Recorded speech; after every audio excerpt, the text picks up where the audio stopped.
ก็ถือว่าสิฝากต้นให้ทั้งพี่น้องๆบ้านเวียงค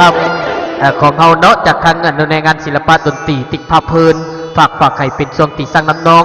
ช่วงอำลาพาจากพี่น้องๆกันเนาะปีหน้าหวังว่าคงพบกันใหม่กับท่านหนึ่งแวนศิลปะดนตรีติ๊กภาพเพลินของเฮากันเนาะฝากต้นในอ้อมกอดอ้อมแขนทั้งพี่น้องๆเฮาทุกภาคส่วนทุกท่านเนาะแล้วก็ขอบใจทั้งคณะกรรมการเด้อเป็นต้นกันเป็นทั้งไอ้น้องทหารตำรวจของเฮากันเนาะรักษาความปลอดภัยมื้อนี้ก็ถือว่าสร้างสรรค์บรรยากาศกันด้วยงานเฮาฝากต้อนให้เป็นช่วงอำลาพระจากเนาะบัดนี้เซิ้นๆกัน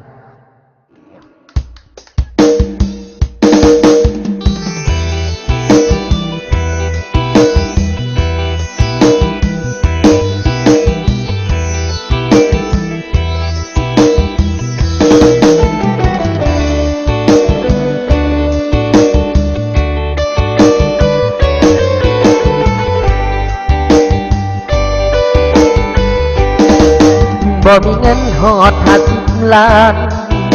อย่าฝันเอาลูกสาวเพิ่น10 ล้านมันพอกาดเกินจ่ายค่าเดินจัดดอกบ่พอทั้งค่าดนตรีสินสอดหอดค่าเหล้าค่าเบียร์อีกน้อคิดมาค่าขอจอรอนี่ละน้อพอกาดเกินปุ่มคำมาก่อน5 บาทถึกบาทละ5 ล้านกัวบุกใจจนอายเจ็บหัวสิเอาผัวหรือสิเอาเงินฐานะน้องนางให้โซไอ้คนละโลมาลูกสาวเพิ่น10 ล้านมันพอกระเทินเพิ่นว่ามันบ่พอแก้วเสียน้ำตา50 ล้านประหารหัวใจคนมีเงินหลายเขาได้น้องไปเฮ็ดแนวใจว่าหักอายสุดท้ายคือให้แต่แค่ใจดำแค่น้องแก้วคือบ่แอวแม่ลูกขะดองให้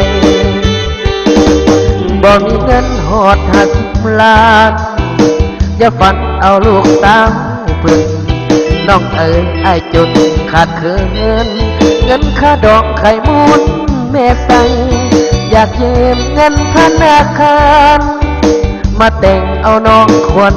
ใจแต่บ่มีแนวจังเพิ่นไว้มานั่งให้แสนทรมานเงินอ้าย10 ล้านได้เพียงแต่ค่าข้าวปูนฝากตอนให้เป็นช่วงที่สั่งน้องๆกันแล้วกันเด้อขอบใจเป็นมิตรรายการทุกท่านเนาะแฟนเพลงทุกท่านกันเด้ออยู่ดีมีไซผู้ไปมีโชคเนาะอยู่กับมีความเบิกบานบนสื่อกันโตกับหน่วยงานเฮาเนาะฝากสร้างสรรค์บรรยากาศ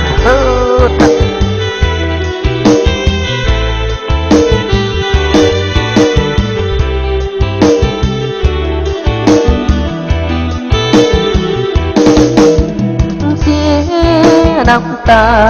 50 ล้านประหารหัวใจคนมีเงินหลาย